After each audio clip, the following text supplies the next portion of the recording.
Spirit Switchboard, airing live on the United Public Radio Network, 105.3, New Orleans.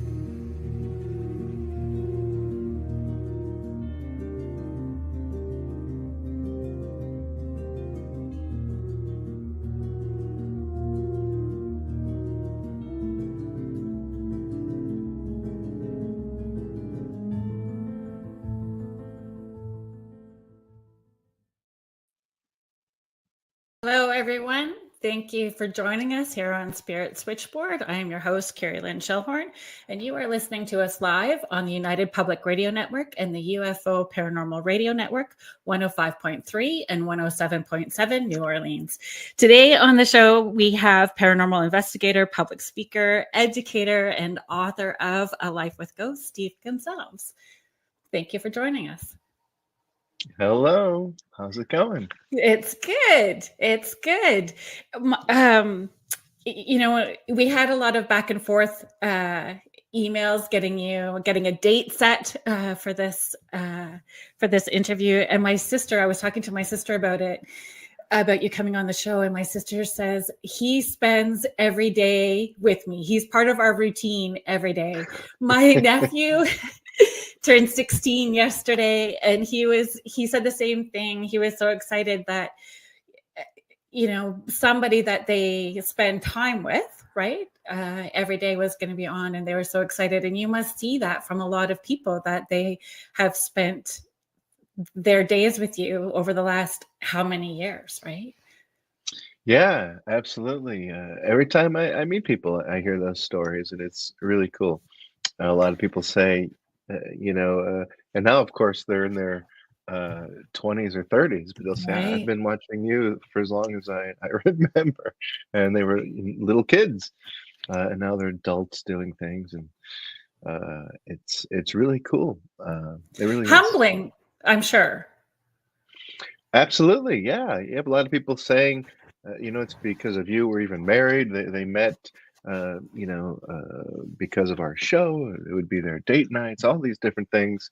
Families come together and watch every week, and that's really cool. It's really nice, and it is, like you said, humbling. You just go, me? What are you talking about? Right, because we have, even though our jobs are very public, we have a whole separate life outside of this. And so it's easy to not forget, because we're always grateful, but it's easy to be in our own lane and doing our own thing, and not realizing how important what we are offering to people actually is. Yep. Yeah, you're absolutely right. And it surprises me too, meeting people in not in a bad way, in a very interesting way, how many people think that, it's just television. So what do you really do? Well, no, that's what I do. No, I really? know. What do you do? Like what do you do? Well, no, I really do that. You do it? It's not just a TV show? Like, no, that's what we do. It's what we've always done. What do you mean? Yeah. But it's cool. I had somebody comment to me, "Oh, that's really nice that you feel what you do is work." Like, Yeah. okay. I wasn't going to, that's exactly what I did. Smiled and nodded. Yep. Yeah. I mean, very lucky we get to consider it work. Yeah. Exactly. There's so many people saying hello, so I'm just going to take a second to say hello to some of the people. Laura Lee Potvin, she's also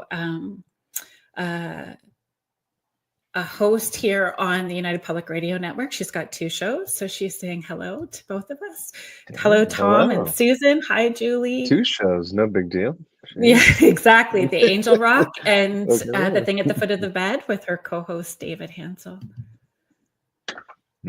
David Hansel, that's a cool name, isn't it? Yeah. Mm-hmm. Hi, Erica. You should write a book. Oh, he's got enough stories too, I'm sure. Hi, Lindsay. I was thinking we also need to do a shout out to Michael, because I think do you know that game, the parlor game, The 6 Degrees of Kevin Bacon? Yeah, of course. Yeah. Okay. So I think we need to do this 6 Degrees of Kane Hodder, because this is how this all came about, actually, is like the 6 degrees of Kane Hodder, how this connection actually happened. And it's Aloisi. Am I pronouncing that correctly? It is, yeah. Aloisi, yeah. Co-writer on Mike. Yeah, exactly. absolutely. Yeah. Yep. And he's the one that got that connection started in order to have you on the show today. So I just want to make sure that I say thank you to Michael too for being a part of this, part of the journey for you and part of the journey for me. Absolutely. Mike is a great dude. He's a really nice guy. His whole family's really awesome. And I was actually a bit of a fan of his work. I had read Kane's book and some of his other work, and I approached him for this book, A Life with Ghosts. I was like, hey man, kind of sheepishly, but he agreed to. And then we found out that we live neighboring cities, towns, Really? one town over. Yeah, we didn't even know that. So like, okay, this makes sense. Yeah, really That's cool. fascinating. And now it's part of the 6 degrees of Kane Hodder story. It's the new, right? It's the new parlor game. Yep, you should turn that into a game. 6 degrees of Kane. For those of you who don't know, he's Jason in the Friday the 13th movies. Yeah. And part of the Hollywood Ghost Hunters, and actually that was how my nephew got so excited about all of this, right? I had met Kane, I think it was almost 10 years ago, and my nephew is in the autism spectrum, and he loves everything horror movie. He loves all of it, has since he was little. And so I showed him, because I wanted to be the coolest aunt ever. Look at this picture of Auntie Carrie Lynn with Kane Hodder. So I was like the coolest person. So the next thank you for being on the show, because now it makes me like the coolest aunt for day 2 with my nephew, right? Look at that. See? We're here to provide a service for families across the country, for sure. Thanks for joining us, Heather. She's saying, "Oh my God, I used to watch Ghost Hunters with my mom before she passed. She would have loved to see this interview." No. So we can't talk to these people. We can only. How do we know how long ago did your mom pass? We won't know. She can't answer back. We can't talk. She to her, can answer if you take it. Yeah. So to the right of us is all of the chats will come up, and we can highlight them, and we can just watch for her as it's coming up. So there's a whole list scrolling on the side there. Wow. Okay. How sad. Oh. But it's a good memory at the same time too, right? Like you said, people watch those shows as family time and getting together, and they have their own traditions attached to that. Absolutely. Like my sister. It's really sweet. It's really awesome. Yep. Love hearing those stories. Thanks for joining us, Joe. Heather's just responding to you now. She's saying 2 years. Well, okay. Geez, that's still not very long at all with that kind of, man. I don't know how someone deals with that kind of thing, especially if she, not that you would know by looking at that photo, but she doesn't appear to be like her mom would be coming, very sad. Gosh. You guys had, so in the States, I'm in Canada, just outside of Toronto. So our Thanksgiving was in October, but you guys had Thanksgiving yesterday. Did you have a good Thanksgiving? I sure did. Spent it with family, had some delicious food. And then I came home and hung out with my cat. She's right next to me. If you see me look down every so often, it's just because she'll just be staring at me and her eyes draw me in. Fleur. Yeah, that's right. Yeah. So she's and then spent the night with her. It was awesome. It was. Really, do you guys really have cool. Traditions? Do you do are there traditions that you do every year? Me and Fleur, we watch movies for Thanksgiving. That's awesome. I do with my dogs. The dogs and I have nightly routines, actually. Yeah, see, we have a lot of routines, Fleur. I'm pretty much a vending machine for her. That's what it comes That's down so to. No, no, we have a great relationship. But family traditions, I'm just kidding. Yeah. Of course, yeah. I try to be with family if I can. Every once in a while, I'll be stuck in a situation because I don't fly where maybe I can't get back to the East Coast in time. But that's yeah, only happened like twice. Yeah. right. Family. What about you? What's it like in Canada for Thanksgiving? The same sort of thing? You get Yep, together with family and loved ones? yep. If that's Hmm. if that's where if everybody's getting on well, right, then people spend time with family and where you can, for sure. I think everybody's traditions are different, right? Everybody's Mm-hmm. traditions are different. For me, I kind of put emphasis on the American Thanksgiving because to me that's the marker to start getting my Christmas holiday stuff Yeah. out. So I use the American one as the marker.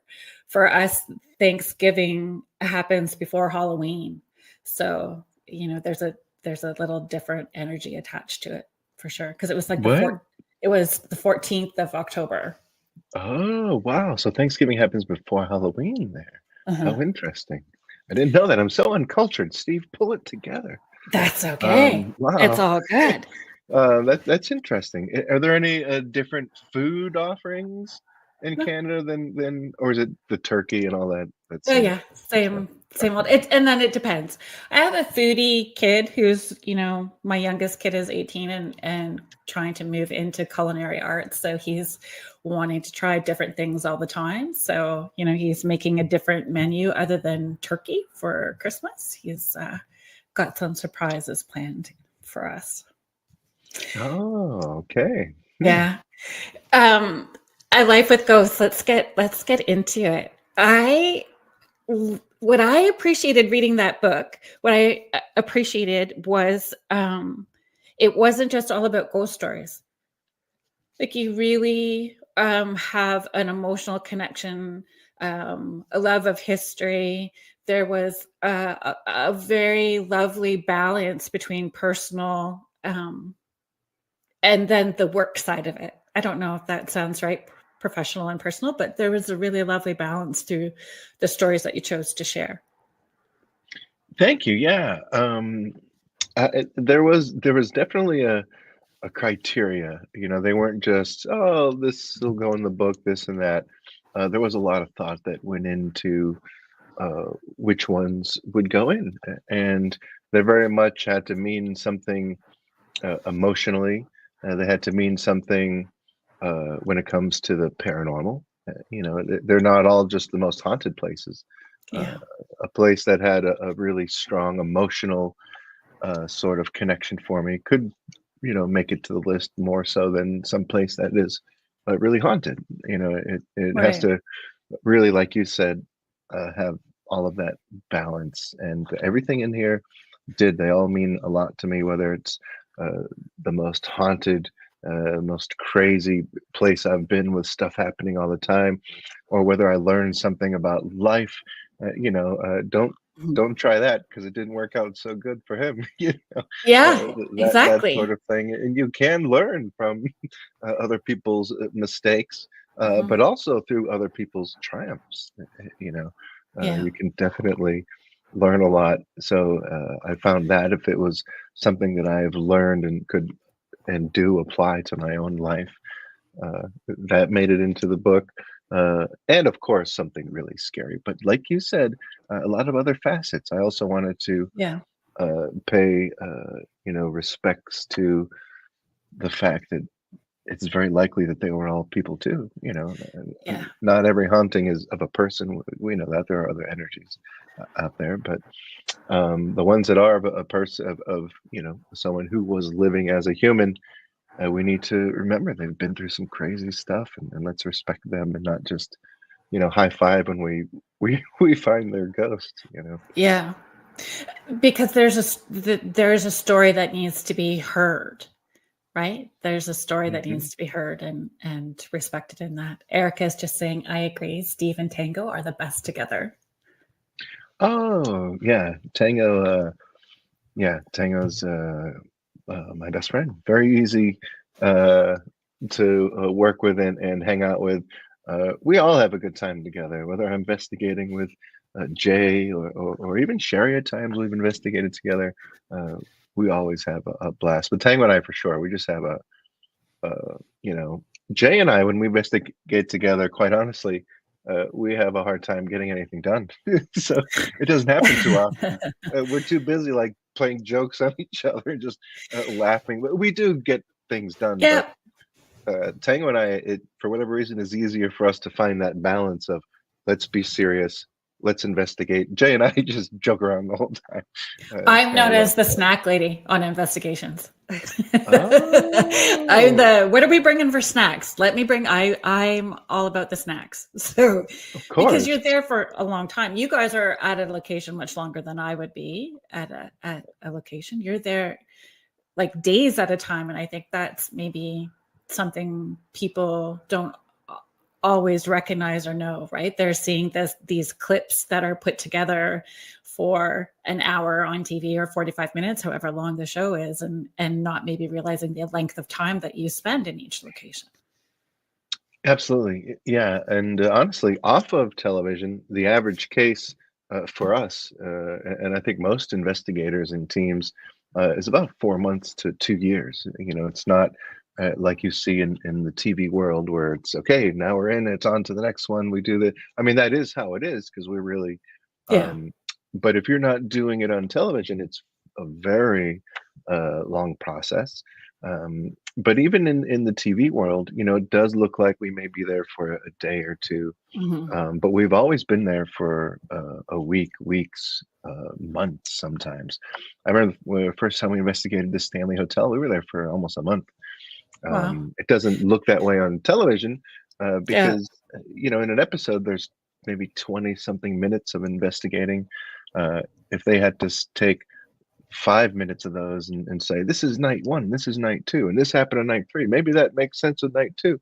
Yeah. You just can't do that. So it plays a little different when you watch it. But you're right, we're there for a long time. And on our Ghost Nation show, there's been times, and even on our later episodes of Ghost Hunters, the last few seasons, there have been times when we've requested more time. We've been there for 2 weeks or so and need another week or two, and luckily they've always given it to us. But that's happened as well. Do you feel that the spirits that are in those locations kind of warm up to you at that point? So there's an interaction or a comfort level, like no different if we think about them as humans. You are a stranger coming into their space, so they're checking you out before they open up. I think, I don't think there's any one necessarily one thing that works. I think it is that for sure. I think it could be that. Depending on the location. Right. Depending on the location, depending on what type of haunting. And if it's a residual type of haunting, it's likely not aware of time and space. So it may not be aware that we're even in the room. But if it is an intelligent, let me try that again. But if it is an intelligent type of haunting, for sure, absolutely. I do think one of the things is that it does need to, figure you out a little bit. It may even quite know where you are. We don't know what it looks like to them, if it even looks like anything, or how would they even, or maybe it looks just like it does here. I am in my room here. Maybe it looks just like this to them. I don't know. So it could be some of that. That's also why rapport building is a technique that we use extensively all the time. One of the first things we do, we start, it sounds, and the people who don't love the shows, they'll say all the time, well, all you do is walk around and talk to thin air. It's like, yeah, actually, we're and introduce yourself. We're trying. Oh, of course. Yeah. You got to get them comfortable with. So it is that for sure. I also am not sure that anybody knows what their interpretation of time and space is. Right. So we're at a place for a week and we're like, God, it's been a week. That may be nothing to them. It could be just like, hey, give me a minute. We don't really know. Who knows? It could be the opposite. But and I'm not sure that we'll know all the answers. Like I think it's just one big rabbit hole that we get to stay curious about and enjoy the wonderment of it as we're exploring it. I agree. The mystery is part of the fun. The mystery of it, the intrigue, and Mhm. really, we took and the team that us and Jay and Teo and Sherry and really starting to dig and pull apart the background in every sort of facet, and we found in doing that, we find ourselves always in the most interesting historical mysteries that you just are trying to figure out and unravel. Yeah, And well, we're hearing this noise here, but it couldn't be this person because they died, at a hospital 2 miles away. And you get to really figure things out and put the puzzle together. And it's so much more fascinating and fun than just going in and saying, well, this must be that little kid that supposedly died here. And maybe it is, but who knows, but yeah, really putting together that mystery, like you said, the yeah. mystery of it, the mysterious, And it's is one layered. of the best parts. It's always going to Mhm. be layered, right? The stories. That's right. Erica is just asking what locations have you investigated in Canada and which was your favorite? Canada, that's a good, the only place that we've actually investigated in Canada was in Cornwall. We did a private residence, and we did, oh, you'll have to forgive me, but it's in Cornwall, Canada. It's a fort. It was beautiful and huge. Did you do Um, Fort it, Henry it, in Kingston or it, was it? we've done Fort Henry for sure. Yeah. But we definitely did one that was in Cornwall. Uh, so if that's the same one, then it could be. But whatever that fort is there in Cornwall, we did. Yeah. Bad Canadian. I don't know.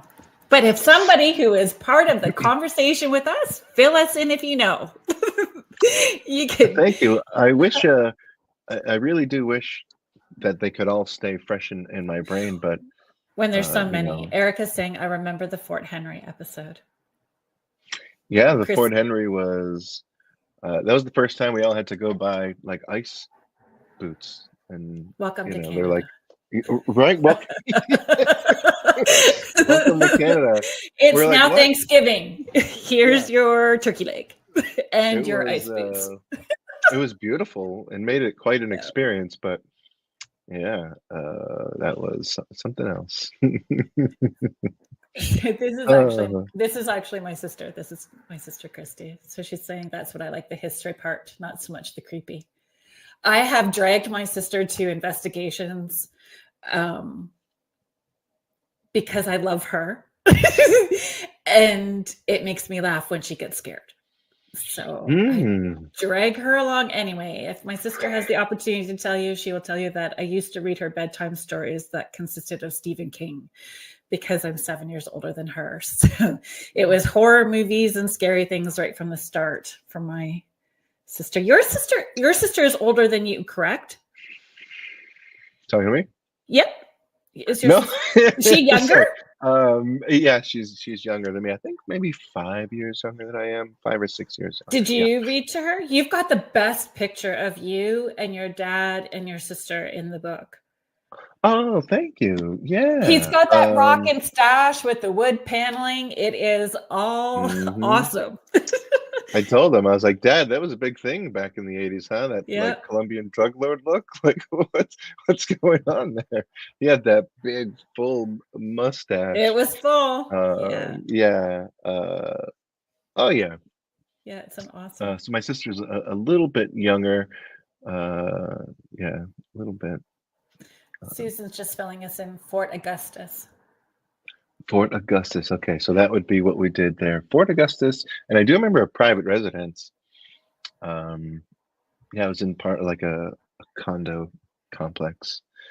But Yep. that would be so complicated, a condo complex, because what was there prior before the complex was built and the land, and there's so much more to it to dig into, right? That whole puzzle and mystery.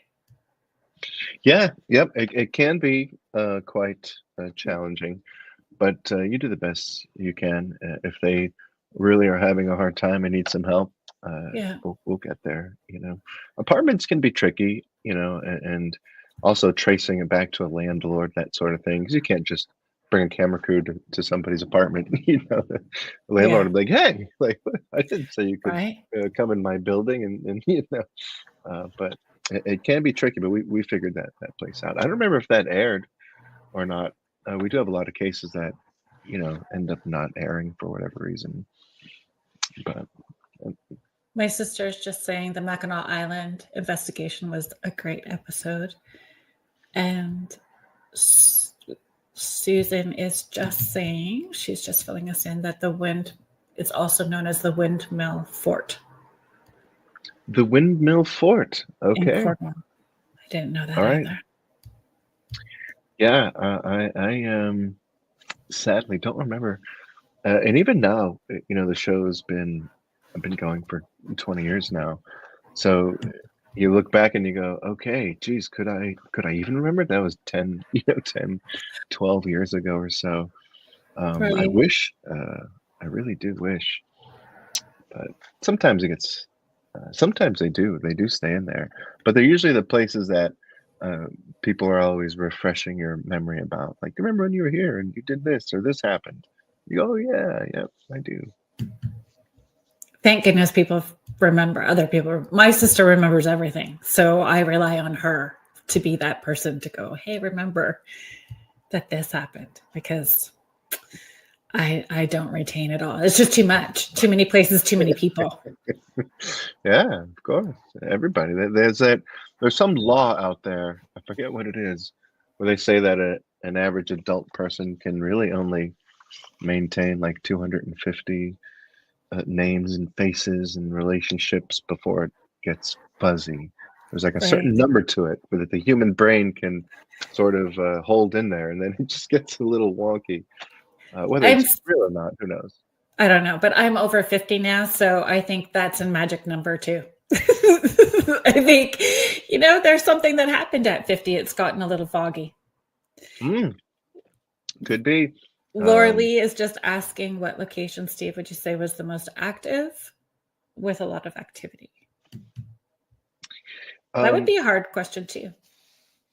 It is a hard question. And, a lot of activity could mean frequency, or it could mean, not necessarily, but I would say Waverly Hills in Louisville, Kentucky. I don't know if it's the most active, but I'd say if I've been there 15, 16 times, I would say that at least 12 times there have been a lot of stuff happening that I can't explain, that people I'm with can't explain, things that are just like, whoa, that is, that place for me, I'd say, and that's frequency, meaning that my frequency, how many times I've been there, sort of my batting average, if you will. Right. But that doesn't mean frequency in terms of if I'm there, is it happening all day and night, that sort of thing. So that type of frequency might be, I'd say there too, probably Waverly Hills as well. Is frequency that one that of activity both ways draws you back? Is that one that draws you back, that you Waverly think Hills, about going back or going back to? Oh yeah, I'll go there as much as I can all the time. Oh yeah, even if there weren't ghosts there, I'd go there. Right. It's beautiful. It's amazing. Just the history that's been there. I'm someone who finds beauty in decay for sure, and I just want to soak in all those stories. Ditto. Right. So for me, there's always something new that happens, whether it's a personal experience or just an emotion that gets triggered when you're in those spaces. Like there's just a lot. Mm-hmm. One of the things that I wanted to thank you for, I know, was I love the fact that you are so transparent about what your anxieties and fears are, as a person who has some anxiety and fears that limit me sometimes. I appreciated that. And I appreciated when you were sharing that story in the book about the lighthouse and going, I wish I could tell you that it changed things for me, but it didn't. I was like, thank you. Thank you so much, because Yeah, I have quite a number of stories. It's stairs that I can see through, like where there's no risers, those graded steps. I don't know. Terrifying.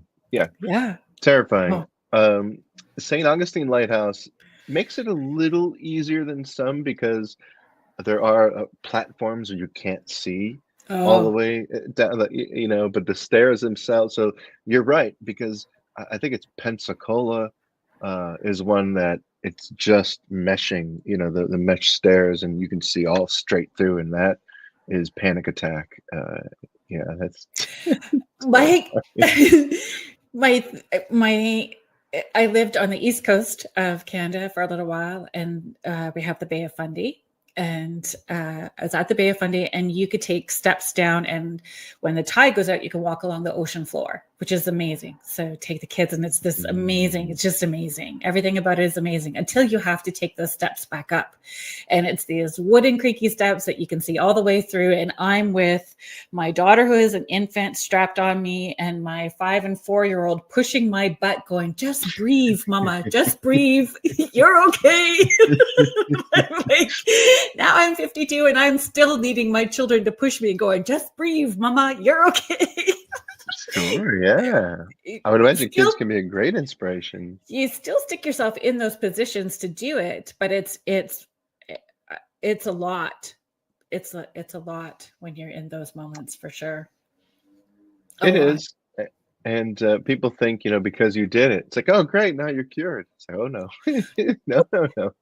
You're I a wish it fan was that easy. of horror movies and that genre as well, correct? Is that Oh, yeah, of course. Yep. okay? Did you watch them? I don't even think that they considered it a horror movie. I think they called it, I don't know, a survival thriller. Fall. I have not seen that. No. Is it Mm. good? Mm. Yeah, but it's one of those ones that can trigger you at the same time. Like I had sweaty palms, gross sweaty palms the entire time because Uh, of the height thing. But it's a brilliant movie. okay. I'll Dean check that out. Morgan, I'll if watch you had anything. it. Yeah, it's but it puts you at that edge for sure. But it's called Fall. And Fall. Fall. I'm Jeffrey gonna Dean find a Morgan. pen. Oh, I love Jeffrey Dean Morgan. Yes, it's. I mean, his role is small as the dad in it, not the main protagonist in it, but it's Fall. yeah. I think they call it a survival thriller, but it was triggering in a good way. Like I still didn't stop watching, for sure. But it's relatable, It's and I appreciate that you still, have that sense of wonder and put yourself in that position, and you share so transparently. thanks. Yeah. Appreciate it. Um, but it's part of it, and it is part of what I do for not for the show, but just part of. We are always in places where you gotta sometimes climb up crazy rickety ladders and look down, and I really am terrified, So I really am shaking, and Jay like, "Come on, you can do it," and Tanga like, "I got you, buddy," Yeah, but that's and part of Sherry and trusting, telling me, right? That's "Oh part yeah, of of course." trusting who you're working with, and that is important. When you are doing these sorts of investigations, that it's everyone knows how to work with one another, and that trust level is there. Hmm. Hi, Sandra. That's right. Thanks for joining us. Hmm. Another emotional. I'm going with the emotional stuff first, if that's okay, before we get to anything like super creep. Sure, whatever you'd like. Yeah. I got kind of teary when you were talking about Meatloaf. When I was looking at Oh, the picture of him at the pump organ. mm-hmm. Mm. Yeah. He was really a cool guy. Yeah, very nice. Awesome, great storyteller, fun to listen to. Didn't play by anybody's rules. That also comes back to, I think, like when we're talking about holding space for one another and where we feel trust in putting ourselves in those positions to be vulnerable. Like, all of it is a vulnerable thing. When you're doing a paranormal investigation, it's in the dark, you're in these creepy places, you don't really know what's going to happen. There's all sorts of things involved to it. And Meatloaf felt comfortable. That was a part of something that he was interested in. It was outside of who he was, how the public recognized him. It was an interest for him. And you were able to hold space for him to just be and explore. And that's a beautiful thing. Yeah, he loved it. He really did. He looked forward to it so much. He would be so giddy every time we'd see him. And his wife or whoever was with him, like, oh God, it's all he's been talking about for, months now. And because of course he's a busy fella, so it's not like he can just spring up out of, he has to really carve that out of his schedule if he wants to come spend a week with us, Yeah. But every time we bumped into him, Jay certainly more than I did. He and Jay got quite close. But every time I saw him, he was just, the biggest stories, the biggest smiles and hugs and bear hugging, and yeah, great guy. Loved the paranormal. He really did. Loved investigating it. Loved us. He really did. First time I met him, he knew every single place we'd been to. He'd watched every episode multiple times. Right. He had told us about viewing parties he'd have at his house, and the people he would name that he would have over at these ghost hunters viewing parties. I'm like, whoa, this, they were talking like A-list crazy people, and we're like, they would come to your house every Wednesday and watch. Oh yeah, this is crazy, like. But it's sharing a passion. Oh yeah, I think he had that passion before us. He almost tried to start a ghost hunting team when he was in college. Never worked out for him for whatever reason. Right. Back then there weren't really many teams around, so, but yeah, it really was a passion for him. He loved it. We just have Julia's just asking a question now too. Can you see? We've just got that up. Julie is asking, Steve, do you have intuitive psychic gifts as well, or do you just rely on your equipment to receive spirit messages? I don't have any gifts myself at all. No. Nope, none. Not that I know of. I've heard many times that it's, maybe you do and you just don't know because you're expecting some crazy, but it's really more something you have to tune into and really understand what you're experiencing. And then I've talked to other psychics who, tell me like, no, you would know, like there's not much, and a lot of them, I'm almost kind of happy, perhaps, maybe I don't have any of those gifts because I know some mediums and spirit mediums and psychics who are like, I just want to sleep. I can't, I just want to like get through my day, and I have all these, they're just coming at me and they can't turn it off necessarily. But for me, none of those gifts. I do believe though that as just a person, I can tune into energy. It's a real thing. Our primal gaze detection. That was actually a question that I had wrote down for you. Is have you found that your sensitivity to places has heightened the longer that you've done this work? So it's not necessarily. I mean, you do have a background policing as well too, even if that was short, but there's a gut intuition, gut feeling or knowing, that you end up following, but has that heightened the longer that you've done or the more that you've done investigations? Yeah, definitely.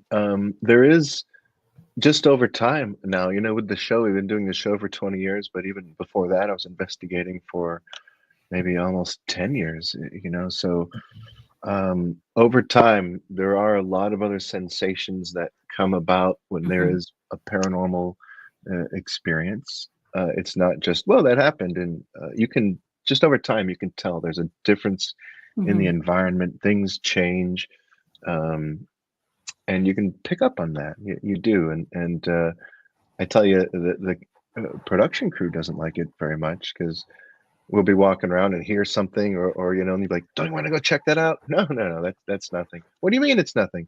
We know what that is. We've done this a long time.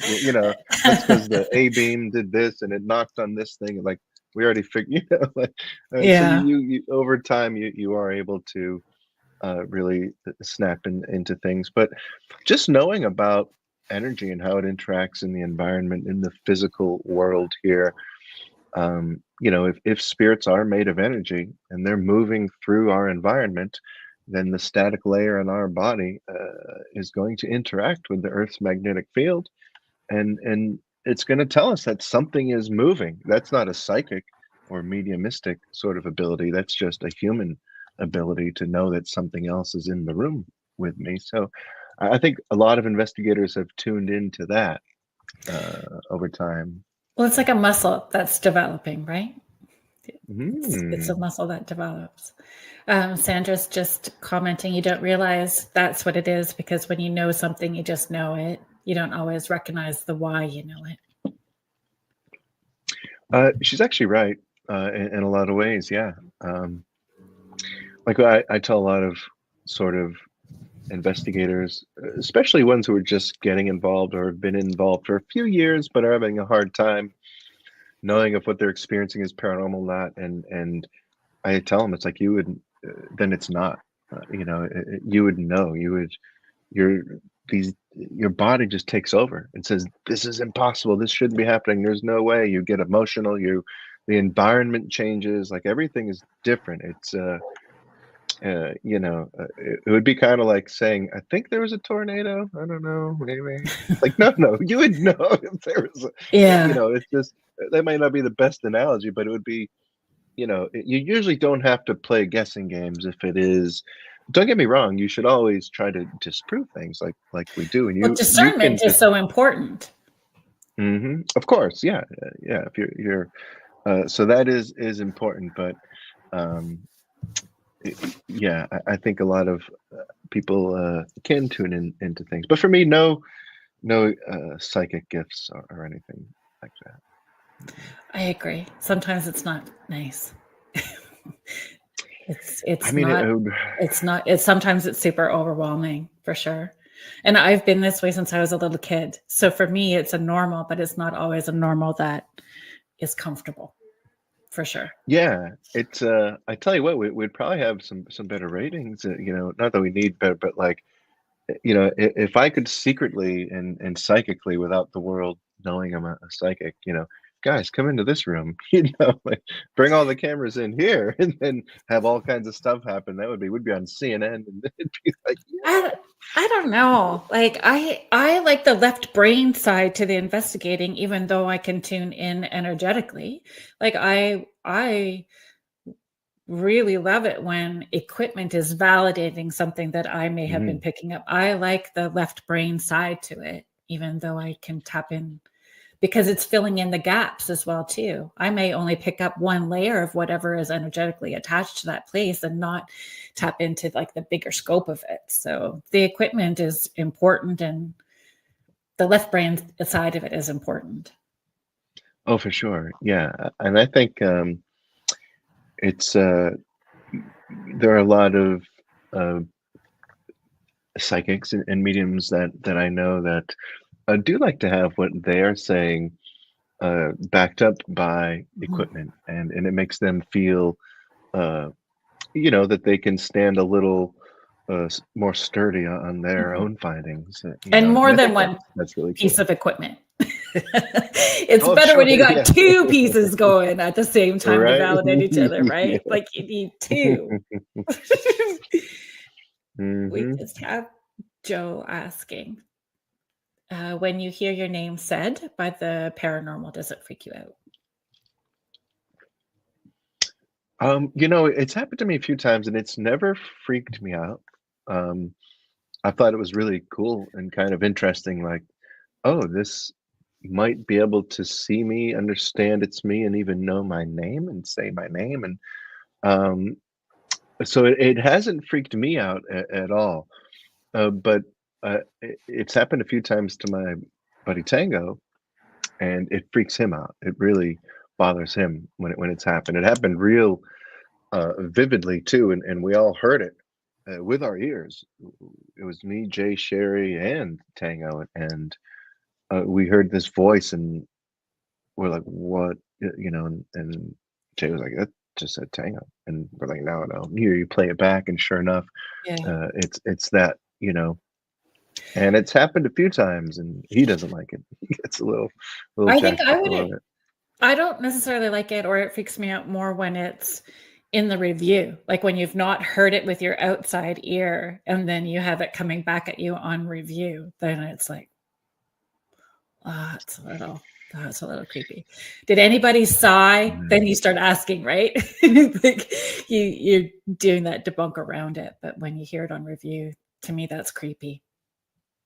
Yeah, EVPs are definitely, they can be quite unsettling, especially if they make sense with the surroundings and the environment and what's happening, and you can tell they're interacting with the physical world there.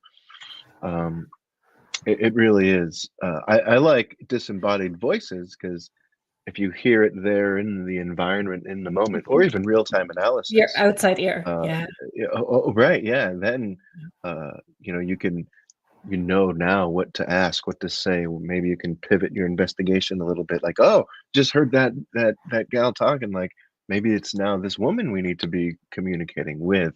Mhm. Whereas you go back later and listen, now you're having to go back into the environment, and but review, it's so cool to see, you know all of the things that, because sometimes you'll leave a place and go, "Oh, I don't know, not much going on there." And then you're listening later and you're like, "Geez, boy, was I wrong." Like, holy cow, that place was hopping. Yeah. So, was that the Bucksteep Manor? I had wrote that. Is it Bucksteep Manor? Is that where things happened not at the time, or that happened when you were not really investigating? Have I got that correct? Yeah, that happened when Tango and I went for a revisit to get some. We were there investigating, That's such a cool and story. oh yeah, it was amazing. But we were there investigating, and nothing really happened. We were there for a couple days, a week maybe. Nothing really happened, and of course, um, you know, but the whole staff was so like, and we just knew that they weren't able to keep cooks, they weren't able to keep wait staff, they weren't able to keep housekeepers, a lot of different things, and they were really like you could see the struggle in their faces and in their eyes, and the chef was, like, I built this place up, and I can't keep cooks here, and I'm going to lose my livelihood. Uh, Full disclosure, it ended up not staying haunted, and ended up closing the place. But um, they were serious, and so we went there and didn't really have anything happen, and didn't find anything in the evidence. Uh, but we knew that we wanted to get answers for them. And Yeah, so even without cameras, because the crew was like, well, we're already going to be on our way to the next spot, because we would sometimes catch up to them. They get there ahead of time, do their thing. We show up as investigators ready to go with our part of the thing. And so in talking to Jay and the team, and of course, Jay has 6 kids, so their time was tied up a bit, and we only had, I think, 2 days or so before we had to head out of town to go to the next case. And Tango and I had said, "Okay, well, we'll go and just set up equipment and or not investigate, but just let it, run." What we call uncontaminated, I guess, nothing, just see what happens, because a lot of times activity isn't happening when you're walking around demanding it. It's when you're minding your own business.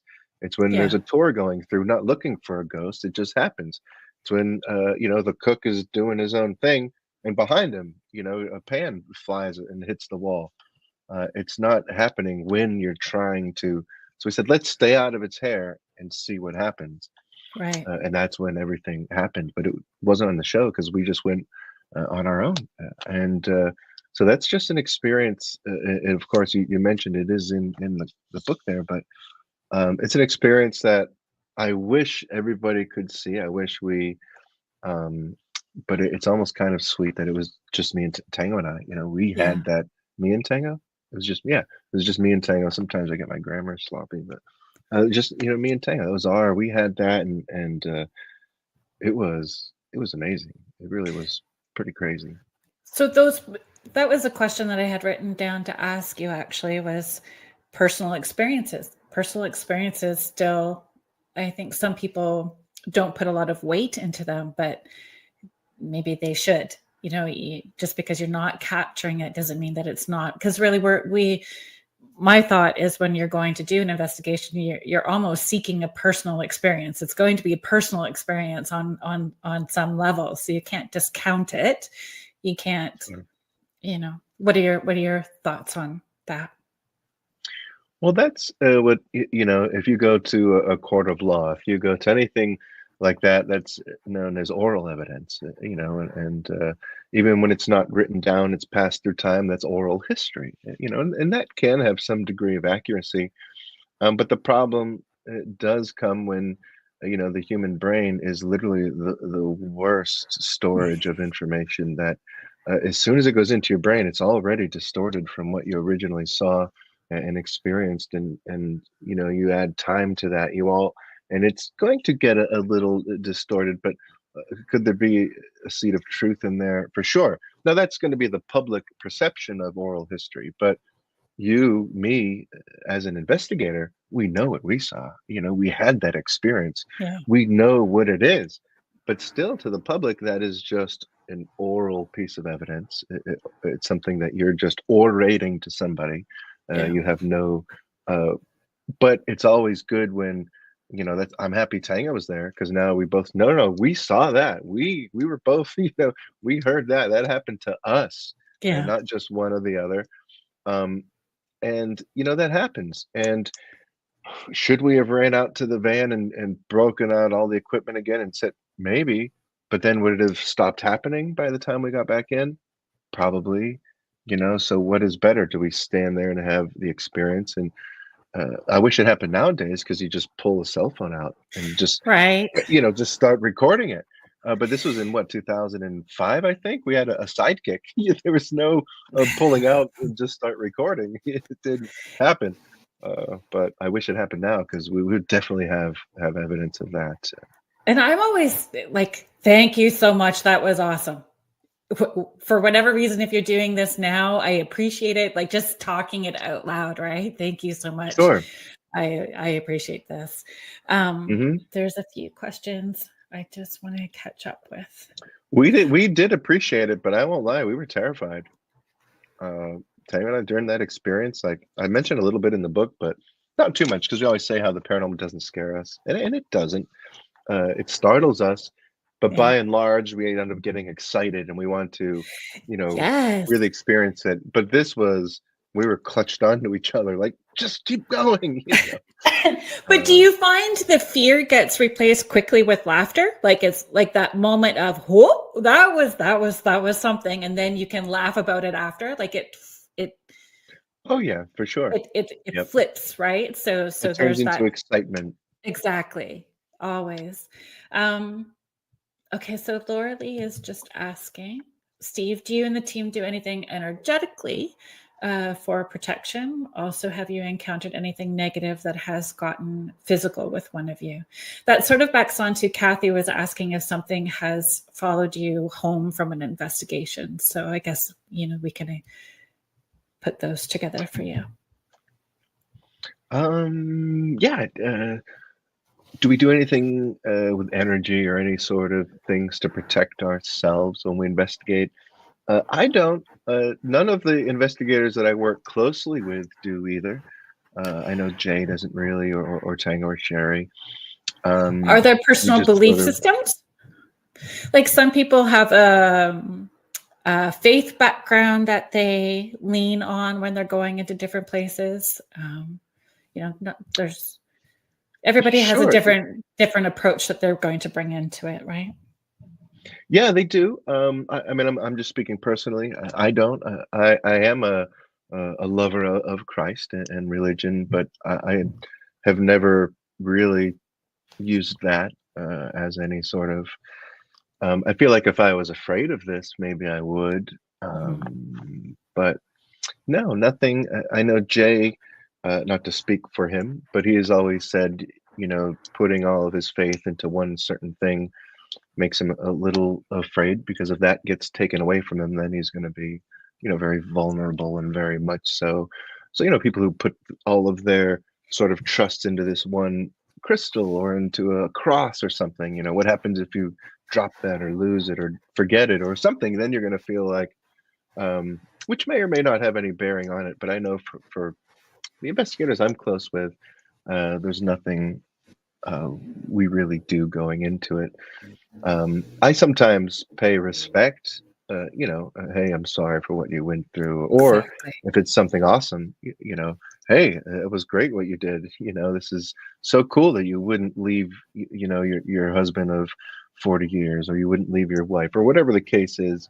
You can also pay respect in that regard, because, as you know, not every haunting is because of a tragedy, or Mhm. because of something awful. You see hauntings of people who are still alive where no tragedy has happened at all. Um, Big so emotions yeah, either way, right? It's just big that's right. emotions, and in whatever extreme it is That's happening. exactly 100% right. And not, I mean, as much as there, I'm not speaking from a land of facts. There are no facts here, but it Yeah. does seem that most case studies, the ones that we've put together, that I've put together, that a lot of researchers even have put together without realizing, without realizing they've even put together a case study, as seems to point all in that direction. That those strong emotions, those big emotions, like you said, Mhm. whether they're great or terrible, it seems to be the catalyst of it. And that's likely why we don't often find hauntings associated where, people are buried, or where a body is, or, not to be grim, but I have, quite honestly, body parts all around me, and I've never had anything happen in my house. Yeah. It's just true. Never. I don't think that. Sure, somebody could be attached to their bones in some regard, or the place that they're laid to rest. I'm sure it can happen, and likely has, but I don't see a reason for it. It's the I've not had emotions, that like you said. experience. Exactly, and emotions, and sometimes it's the emotions of the people that are in the space. So if there's a lot of unrest or big emotions, yeah, that aren't being, maybe addressed in a healthier or positive way, can be triggering stuff that's happening within a space. So, there's just so many different layers to that. Absolutely, and quite honestly, the layered haunting, is probably my favorite, because you really get to figure out, and it doesn't It's a have to be puzzle. layered. It's a puzzle. You can have Mhm. residual and intelligent. You can have different eras. You can have inhuman with human, if you believe in that sort of thing. You really can have all kinds of different things happening, and it's so fascinating to try to figure out. Yeah. So Brad is asking a question similar to something that, I had jotted down to talk to you about too. Brad is asking, what do you find to be the best equipment to use? Um, Uh, the best equipment, for me, and just me personally, I find that uh, a video camera. Quite honestly, for me, you want to have that documentation, not just for other people, but for yourself. As an investigator, as somebody, if you don't, you get so angry every time it's happened. It's still awesome that you had the experience, but every time I've had an experience and haven't had some way to record it, I've really been angry with myself. But that's not necessarily the reason. For me, the reason is if I have a video camera, and I'm talking about one with infrared capability, even better, one with full spectrum capability. And full spectrum isn't necessarily full spectrum. There are still spectrums that it doesn't see, but it still gives you quite a few more than our visible spectrum. So what that means is, say I have an infrared camera. now I'm able to see everything in the visual spectrum, right? Which is that Roy G. Biv, red, orange, yellow, green, blue, indigo, Right. violet. So now I can see everything in that spectrum, but also now I can see in the infrared spectrum, which I couldn't before I was using my infrared camera, right? So now I can see all of that. And if I put my full spectrum on, now I can see in other spectrums that I can see, or excuse me, that I couldn't see in the infrared or even in the visible spectrum. And then to top it off, you're also recording audio, so you can get EVPs and disembodied voices and sounds.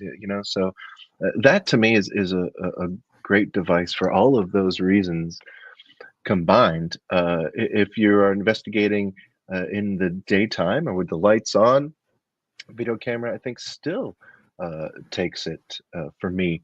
Even if you're not able to use the infrared, there are some cameras though you can still use the infrared. It does work, but as you all know, in this field, you get what's called bloom, where the infrared just blooms out and it turns bright and white, and you can't see things. So there are some cameras that are really good at mitigating that bloom effect, and if you can get one of those, quite expensive, but if you can, that's even better to use because you can use that with the daylight and that sort of thing. And then aside from that, I'd say thermal imaging, EMF as well. God, okay. I can only pick one. I'd say video. Yeah, no, but that's it's Starting getting crazy. But I think the encouraging people to really understand all the ins and outs of how that equipment works as well too, right? So that they understand how to debunk for themselves Yes. or to prove. Could you talk about that a little bit? Yeah, I think it is very important. When you're using your EMF gauge, you can't just stand there and think that it lights up and you're getting answers for things. Like I see people hold different gadgets and ask questions and they see it light up and they think it's an answer, that sort of thing. You really need to understand how it works so that you would know that you're likely not getting any answers, that sort of thing. And if you know how they work deeply, uh, you'll help yourself, really mitigate a lot of the false positives, I guess you'll call them, or misinterpretation. For instance, with the EMF, right? The Earth's magnetic EMF is, of course, Earth's magnetic field, and we have these detectors. We all use EMF detectors. But I'll ask 100 investigators if I'm doing a lecture of sorts or whatever. Hey, what does your EMF gauge read? And I'll get 10, 15 different answers, two or three, four or five different answers. And quite honestly, most of the time they're all wrong, and I think it's important that people really need to know. And I don't understand why in our field there is that disconnect. If I ask, hey, what does your EMF reader do? We should all know. If you ask a carpenter what his drill does, you're not going to get a bunch of different or question marks. They're going to know what they're. I guess that might be a silly analogy, but you need to know that your EMF gauge reads radiation and not anything in the Earth's magnetic field. And because you need to know that reading you're getting uh, is radiation. And why do you need to know that? Because radiation rarely, if ever, dissipates. So how do you know that reading you're getting is in real time, or if it's 1,000 years old, 500 years old, 100 years old, 10 years old? You don't. You really don't. Um, but if you don't know your equipment and you don't really know how an EMF gauge works, you'll never know that you're reading radiation and nothing in the magnetic field necessarily.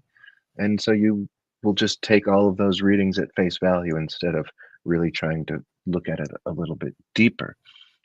So that's just one example of why really knowing the equipment, how it works, what it does, what it reads is really important. It really is. And same with laser, laser grids, great valuable tools that a lot of investigators use. We use them, but the lights will twinkle and they will intensify because they're a beam of light. They won't darken out. And I hear a lot of investigators in our field say, this dark mass moved in front of my light grid. And it's like, it didn't. It's impossible. Radiated laser has another acronym, right? It's light amplification by stimulated emission of radiation. And knowing that tells me that all of those laser beams are propelled by radiation, and radiation doesn't dissipate, as we know. So those light points will only intensify and not dim out.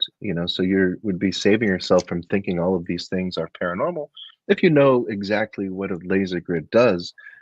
You could just say, "Oh, it's nothing. That has to be the battery because it has," and you'll just figure things out without thinking it's something paranormal. And how it could be influenced by things that are in the space as well too, right? Like it's another layer Sure, to understanding it. absolutely. Yeah, you're absolutely right. Especially when it comes to EMF, and especially Yeah. people who use tri-field meters and get into those. It really is important. And I know the science stuff can get really mind-numbing to a lot of people, and they'd rather just not even think of it. But it really does open your world up to knowing how these things can work in the physical world. And if you're ever going to deal with skeptics or anything, it's important to have that. So you could see, something. Say you have a metal piece of metal, and you say it levitated.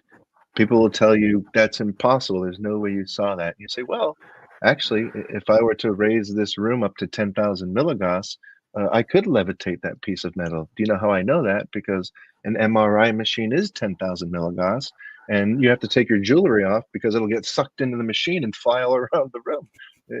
So we know Yeah. that metal objects can be levitated and can be moved if you can create 10,000 milligauss. Um, so understanding the science into how things can work will really make you feel much more confident in your findings. We just have Angela joining us here. Just we'll share really quickly. Been watching Steve for many years. He is great at what he does. Well, thank you, Angela. It's very nice. Very fortunate to have been surrounded by a lot of great investigators for many years that I've been able to learn a lot from. So Bianca is saying my favorite medium and paranormal investigator in one place. Unreal. Aw, thanks. Hey. That's awesome. Thank you for joining us. One of the things that I wanted to comment about with our life with ghosts too is how you really especially Alcatraz, Waverly as well too. It's like immersing us in to your experience. I really encourage everyone to read it. I sent out a link. I've put the link up everywhere. I added the link to my newsletter that I sent out at the beginning of the month. Like, Thank you. you're quite welcome. You really do pull us into that experience. Was that the Thank you. intention? Yeah, that is one. When I knew I was going to um, include experiences from my own, from the shows and from my own paranormal, and I really didn't want to just tell the story. When that part of it comes up, I wanted the person to really feel like they're there with me. And I mean, what does this building smell like? What does it look Mm, like in this hallway? What am I stepping on? What am I stepping over? yeah. What are the hardships we came across when we are trying to set up for this case? What logistics did we have to hurdle over? Not that these are terrible things. It's just, No, but it's sensory. inside. That's exactly what it is, and Yeah. it's one of the reasons I wanted to work with a horror writer on this book, and Mike Aloisi specifically, because I knew that a horror writer could do the best job of putting somebody in that Right. room, with me. And sure enough, when we go, in the writing process, and we're going back and forth on the phone or live notes or whatever we're doing, um, he really dialed all of that in, and it's really cool, and I think it does really, if we're talking about Waverly Hills, you're gonna know what it smells like, what it looks like, what's on the walls, what as I'm walking through the hallways, what I'm looking at, what the texture is. It's really pretty awesome. You do. You can feel it. And I have not been to Waverly Hills, but I've had conversations with other people that have been there, and they all say the same thing. It's top on their list as well too, in a place that they want to return to, as far as a sensory experience. Oh yeah, yeah, and they're all quite honestly, not all. There's even a private residence in here that doesn't offer much for that sort of thing. Their house is beautiful and quite well kept. But in the places where, Sloss Furnace, Trans Allegheny Lunatic Asylum, where you really wanted to feel like you're there, to have that chill with me in the moment, those places you really do feel like you're there. They'll be able to look around and be like, that's the hallway. That's that twisting pipe he's Yeah. talking about. Sloss Furnace is one that kind of puts my hackles up, and I've never been, but I mean, reading about it and hearing it personally, something like just the hackles go right up when people are talking about Sloss Furnace. If you are just tuning in to us now, thank you for joining us here on Spirit Switchboard. You are listening to us live on the United Public Radio Network and the UFO Paranormal Radio Network, 105.3 and 107.7 New Orleans. And we have on the show with us today Steve Gonsalves from Ghost Hunters, Ghost Nation, and now author. Did your book come out in September or summer? August. Yeah. Mm-hmm. Yeah. Yes. So where can people purchase your book? They can get it just about anywhere that, of course, every person who would love you to visit your local bookshop, support, Yes. especially in the month of November being, local bookshop month and all of that. But that would be great. But we're also you can find it in all the Barnes and Nobles, Books A Million, of course on Amazon, Audible if you like audiobooks. I did an Audible version or an audiobook version. I guess it's on all audiobook formats, but Audible's where I listen to mine, so I always just say Audible. But yeah, mostly Barnes and Noble, bookstores, Amazon. Yeah. That's awesome. Bucket list. Do you have a bucket list of places that you'd like to visit? And I had wrote it down on twofold, because personal places that maybe are different from professional places, something that you'd want to go to investigate, but maybe there's a historical place that's just drawing you that you don't necessarily want to investigate, but would like to check out. Is there some places that come to mind? Yeah, I always thought that investigating the Colosseum would be pretty awesome. A few of the castles in Ireland. I would love to do the catacombs. Me too. That's top. Yeah, Top. Catacombs for sure. And honestly, the Villisca Axe Murder House I'd like to do. The White House would be really fascinating. Just about every president, Obama included, is claimed to have some really incredible experiences there. Yeah, I did a pre-record for the show next week with Jeff Belanger. So he's coming on next week, and he talks about the White House being haunted. Definitely. Yeah, that's cool. Yeah. He's a fun dude. Yeah. What about Amityville? I am surprised. Yeah. Would Amityville be on that? The Amityville house be on that? Yeah, Yes. I would like to do the Amityville house, just to sort of dig into that. I think if I could spend the right amount of time there. We had tried a few times. It was kind of funny in the earlier days of Ghost Hunters. We had tried, and they told us they didn't want to perpetuate that stereotype anymore. But then they opened it up to be like a Halloween haunted house that you could like walk through. It's like, well, that's probably doing worse. You would think that would make that level of energy maybe not so nice. Yeah, I don't know. We've definitely tried a few times just to do it, but it's never panned out. They've always, whoever the current owners were always kind of said, this is no longer for us, and that's cool. No big deal. It would be awesome, just to be in there and be like, this is where, that's sort of, I think my era, Conjuring, is Amityville. But Yeah. Somebody is, Susan's just asking about the Perrin house, which would be the original Conjuring house, right? yeah, yep, Is that a yeah, place? we Have you investigated been? there. Yeah. Yeah, we investigated that in season 2 of Ghost Hunters. That'd be 2005, I think. Yeah, there, Does and that it feel was weird to say out pretty loud? good. 2005. Yeah, you have to think like, Like, when is it? What was it? yeah, Um, yeah, it was pretty easy when it was like 5, 6 years, 7, but now that it's been almost 20. It definitely, it's yeah, wow, amazing though. It's it's pretty amazing. crazy to think about. Yeah, it's We're very fabulous. lucky. Fabulous in every way, and it shows that whatever the approach is, that formula and the way that you're doing it right, because people are resonating with it and they're engaging and just wanting more in whatever way you have to opportunities to share with us. I just wanted to Thank you. share Kathy Layton. I stayed in the castle in Ireland late one night. I was walking the halls and peeked through a keyhole in an old door. My hackles went up and I hightailed it out of there. I'm so the That's opposite though. cool. I'm let's go in.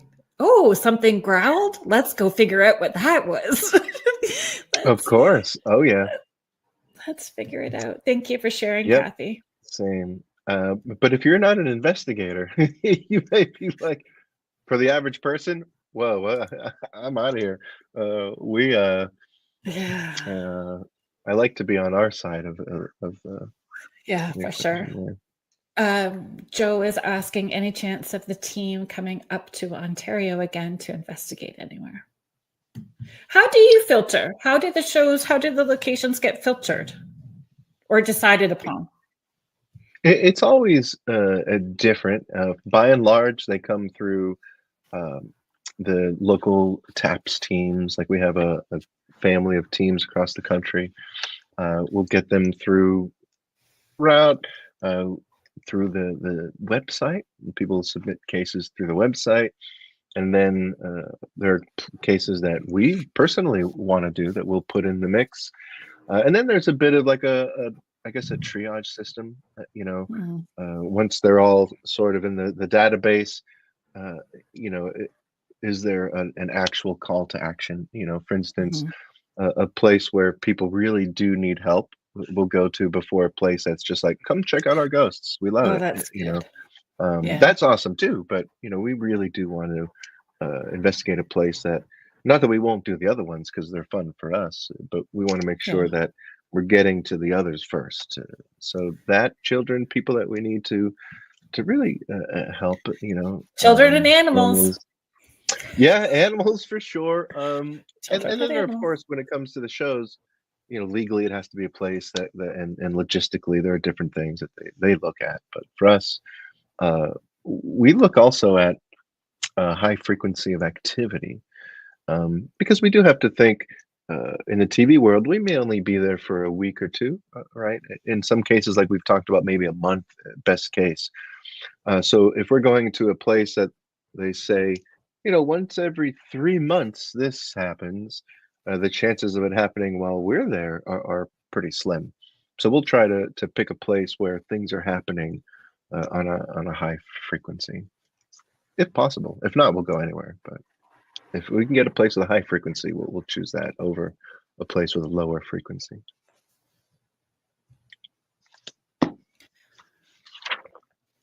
We're just gonna scroll through here. So one of the questions that I had written down for you is that you've had it, I mean, this career has been almost 30 years. So you've had an opportunity to work with so many different people.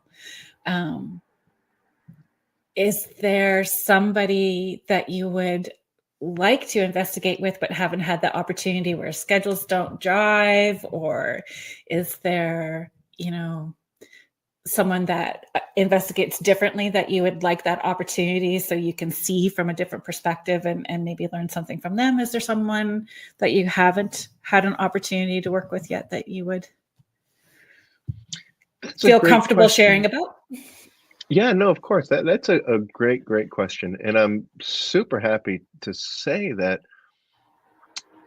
just about everybody that I've really wanted to work with, I've been able to, whether it be, people historically in our field that, Yeah. I looked up to, very fortunate to have worked with, the Warrens and Yeah. Dr. William G. Roll, and, spent some time with some of the greats in the field. Very fortunate to have been done that.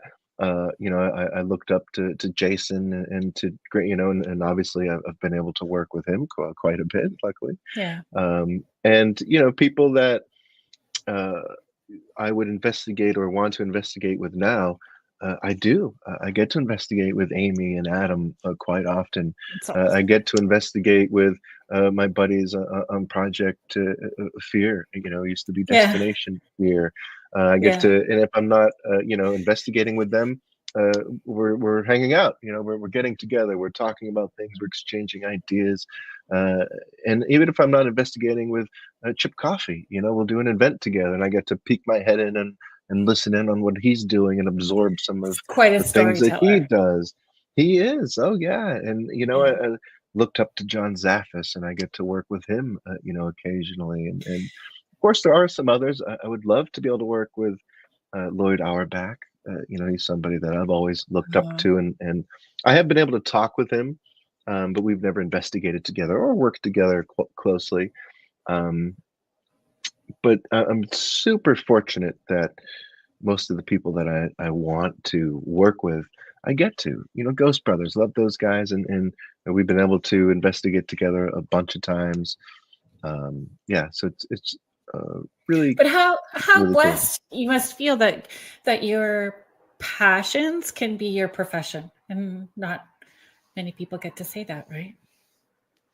Yeah, it's a blessing, and I don't mean that in, you know, any sense other than it literally is a life blessing. It really, really is, and I pinch Have you myself all the time. I bet. Have you thought about, that there are people coming into the paranormal community that are looking at you as that person that is on their bucket list of they hope they get to investigate with someday?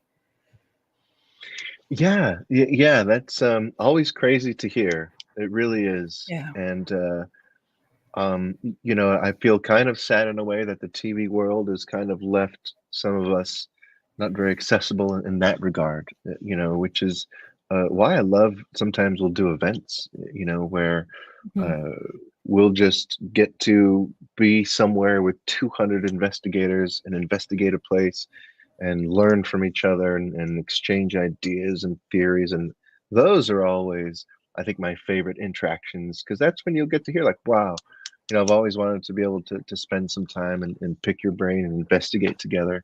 And that's what we did this last hour. And they really, and those types of things are really cool, but it's weird to think about.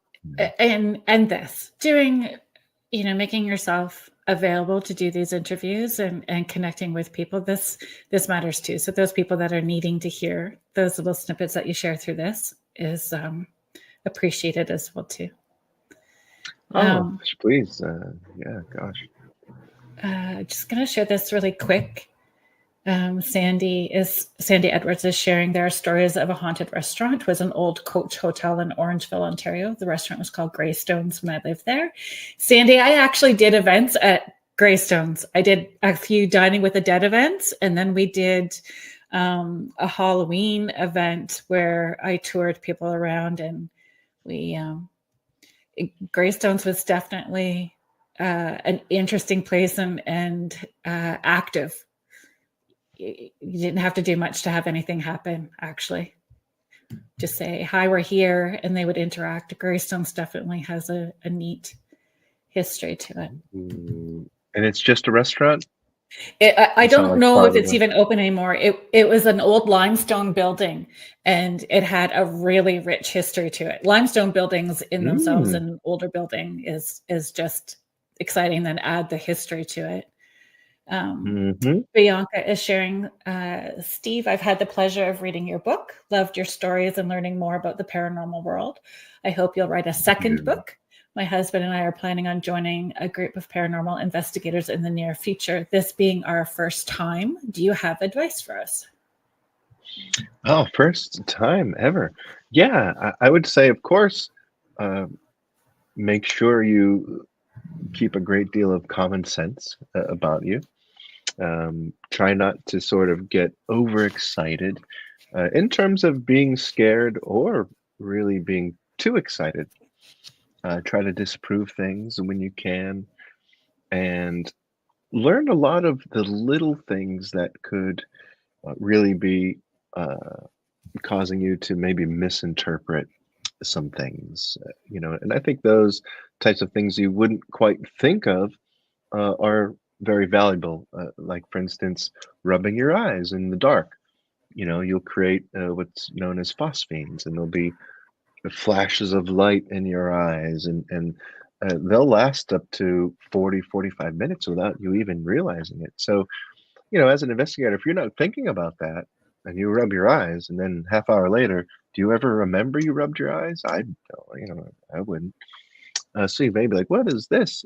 But keeping those little tips and tidbits in your head, you could be like, "Oh, wait a minute. Let me wait until I'm done investigating." Or now I know for the next half hour I can't really pay much attention to anything visual here in the dark.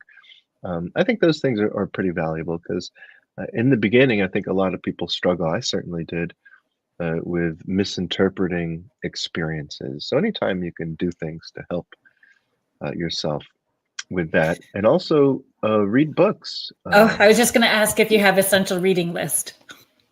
I do. I have a lot. I would say first and foremost would be um, this one. ESP Hauntings and Poltergeists, a parapsychologist handbook by Lloyd Auerbach. Yeah. I've had this since I think I was 12, maybe. Um, and I still read it to this day. So I would say this one for sure. And a lot of the books out there are great. Jay has put out some books that are fantastic. Amy has a book out there that's great. Adam just put out a book that's fantastic. And they all have uh, a different sort of perspective to things. This one's very much, driven by parapsychology and the scientific method, with a strong belief in ESP as well. Of course, Lloyd is a believer in that sort of thing, and his teachings in here reflect that. But also, uh, his method and what he lays out in this book uh, could set the foundation for any team.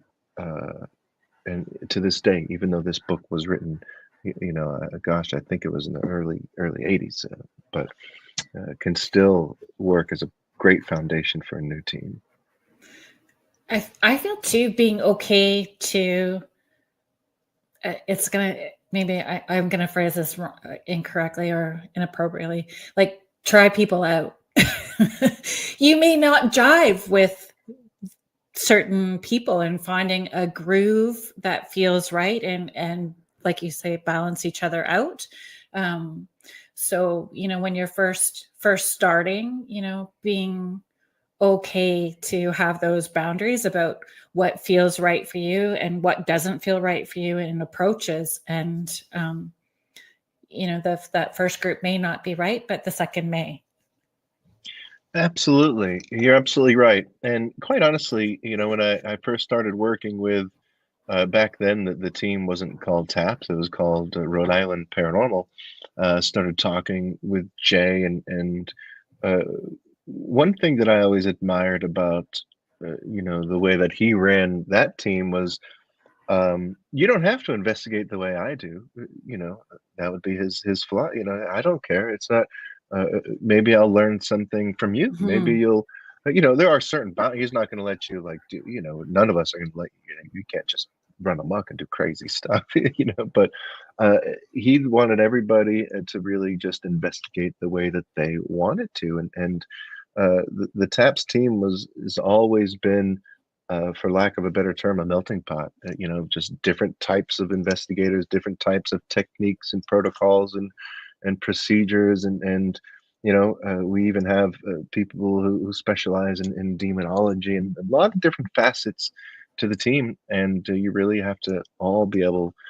But aside from getting along, I guess, in what you would consider, paranormal politics that way, all getting along no matter your beliefs and how you investigate that sort of thing. Like you mentioned, jiving personally, Mm-hmm. you all need to get along because the ghosts may not be there, but Yeah. you and your teammates, you can go to a location, spend a week, a lot of long hours. Don't get me wrong, I'm not complaining. Long hours can be a lot of fun, but that's if you like the people you're with. Can you imagine Yeah. all day and night in one room? Like, God, I can't wait to get out of here with this guy or girl. Like, it would be terrible. You got to really like the people you're investigating with. Yeah. And yeah, ethically, like, know your own moral compass and ethical compass, and feeling comfortable with the people that you're with for that reason. Absolutely. So many good books, though. Poltergeist by Dr. William G. Roll as well is a really good one for the beginners, if we're still on that question. I don't remember. But yeah. Laura Lee is just commenting, where I live in Thunder Bay, Northwestern Ontario, Canada, has insane activity, hauntings, cryptids, UAPs.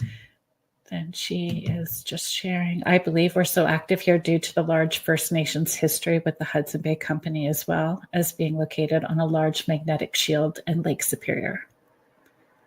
Oh, okay. It definitely could be. What's interesting about being on a lake is that, or any large body of water, there was a theory, and I think a lot of investigators may still believe that large body of water can act as a bit of I guess, a catalyst, or a bit of some fuel for It's a paranormal conductor. activity. Well, conductor for sure, but it can't produce any energy in and of itself. The laws of science, the Yeah. Earth cannot produce its own charge. It's so, but if lightning hits that body of water, now you have quite a charge for a brief moment of time. It dissipates very quickly. But if you have those circumstances, say on Lake Superior, you have one of those superstorms, and there's a lightning bolt hitting the water every 10 minutes. You look at that sort of weather pattern, and I wouldn't be surprised if you see a spike in activity during a storm like that. Well, But being next to, what's that? I'm sorry. or just how many ships have sunk in Lake Superior. Oh, gosh. The history attached to Lake Superior is wild. Whoa. So the amount of ships that have sunk is huge. And it I forget, Laura Lee, you might be able to remind me. It's like an ocean. It's so deep in the amount of water that's actually in Lake Superior itself. It's not just like a lake. It's You're not thinking like a lake. This is a yes, massive. yeah. Mm-hmm. Wow. Yeah. My dad, like, I grew up in Northern Ontario as well too. And I grew up hearing that Lake Superior doesn't give up her dead. That's the phrase that I grew up hearing, was Lake Superior doesn't give up her dead. So there's yes. Yeah. That's history to it. an ominous phrase. It is ominous, Oh, right? God, It's yeah. powerful when you watching videos of the waves coming in on Lake Superior. It's just powerful. And this time of year is actually surfer season, because the waves are so high. So they have these wetsuits because it's so cold, and there's ice dripping off them. It's actually amazing. You should search it later. Okay. Yeah. It sounds beautiful. Almost sounds like Frozen, a little bit of a Disney Winter Wonderland there. Yeah. Well, it sometimes it doesn't freeze because it's just moving so much. And the personal haunting. Yeah. Have you guys ever run into elementals or cryptids, or has that ever come up in investigations? You know, there UAPs? is sure not too much with. There have been a few cases when we, um, not us personally, but the clients thought maybe there was some UFO activity, and we've Right. investigated that and called in some experts in that field, like Ben Hansen and some other folks from MUFON and other investigators we've tapped into. Um, it's so fascinating. We've got into cryptids for sure. We'll investigate anything, um, because even if you personally don't believe in it, that Yeah. doesn't matter. It's if the person who had the experience truly believes and they're not lying to you. That's all that, because you just want to figure out the truth, whether we'll either, you know, find the cryptid or find what the person actually experienced. As long as getting to the truth of it is what's important. So whether, and that even goes with the ghost world, if even if I personally don't believe that this person had this crazy experience, if a client they have tells me that they saw this head with green flames coming out of the eyes, it's something I'm likely not going to believe like they really saw it in the environment physically. But that doesn't matter. Do they really believe it that they experienced that? And if they do, then that's all that's important. You need to help them figure out what it is that they really think that they saw. Cryptid, that world is so fascinating. Um, Hmm. we've done a lot of investigating around here in the Bridgewater Triangle, which is known to have a lot of cryptid and UFO activity. And a little quick side note, we got Pentagon clearance once, which was kind of awesome to have That's those a big meetings in the Pentagon. Yeah, and I think we're still the only paranormal team to ever have Pentagon clearance. Um, and we had to go to these meetings, like me, do that. But we ended up investigating. It's why we did that, but investigating Wright-Patterson Air Force Base, mm, and it was awesome. But this part is true for all you UFO or UAP, whatever they want to say now, nuts out there. You'll know what Hangar 18 is, which is from the Roswell crash and these other. And even if you don't believe in the Roswell crash, it still is in the lore.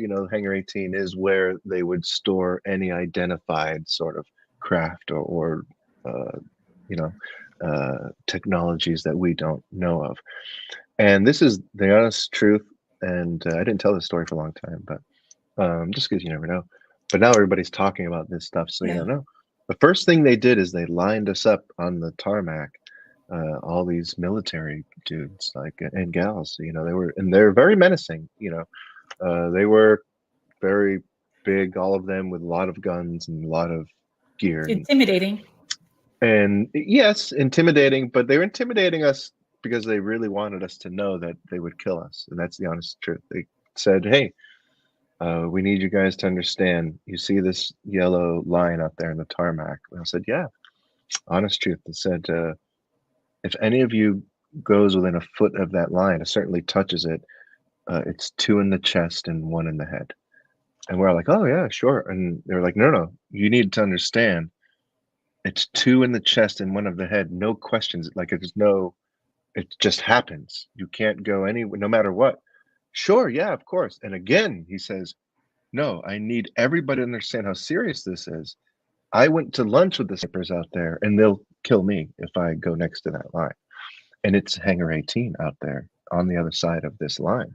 Wow. And so we're all like, what are they trying to keep from there? And this is another truth to that story is we had military MP dudes tell us, like, you need to come back here, like meet us here, talk to us, come. We have things here that we don't like. We need to tell somebody. This is crazy.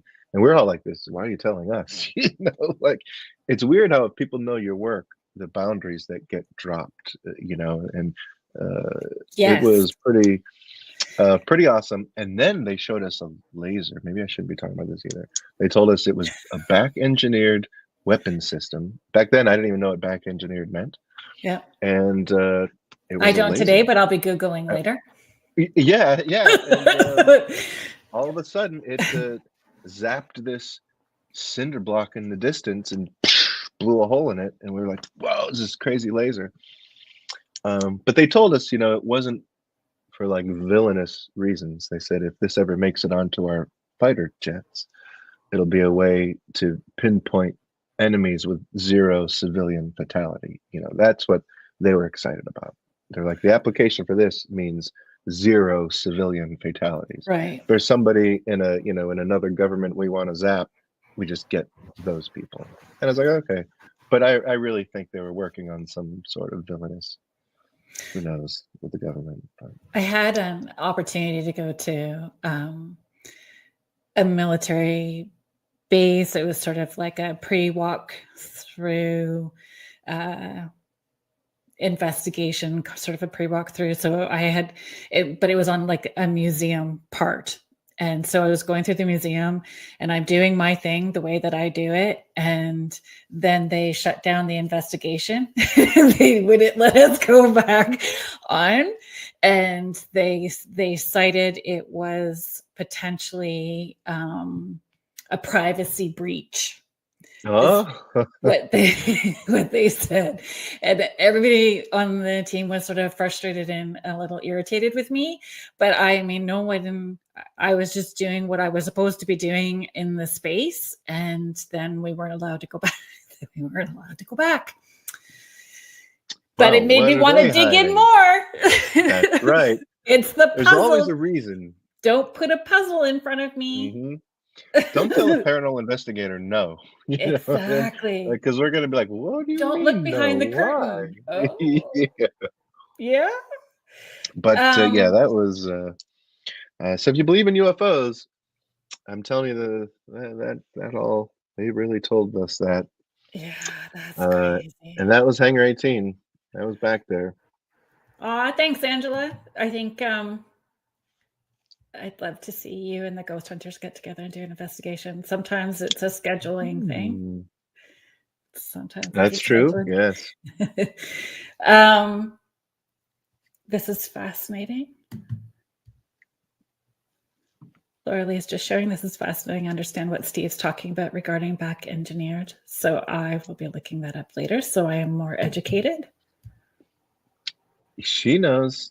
Oh, yes. Very fascinating. Sometimes I think I'm better off not knowing certain things, though, because once you know, you can't unknow. That's true. Yeah, there's a lot of things you're probably better off not knowing. But gosh, if aliens are real, our government likely. My brother would say they are. My brother certainly saw something that was outside of the box when we were growing up, for sure. And where we grew up, there was a lot of that oral history attached to it as well, too. Like of lights in the sky and cryptids. Northern Ontario is like a whole other world, for sure. I appreciate you spending your evening, day after Thanksgiving. I appreciate you coming and sharing your stories. Of course. Thank you. Please. My pleasure. Very nice of you to want to have me on and talk about all things paranormal and fun. And of course, A Life with Ghosts. Thank you. Yeah, it is a great read for many reasons, because it's layered. Just like how you enjoy your investigations, it's layered. It's not just about the ghost stories. It's about the connections and personal growth, even personal growth and what you learned. Yeah, like you share that in there as well too, which I think is brilliant. So thank you everybody that joined us in the chat today. Thanks for hanging out with us. Thanks for being a part of the show and all the great questions that you asked and comments that you made.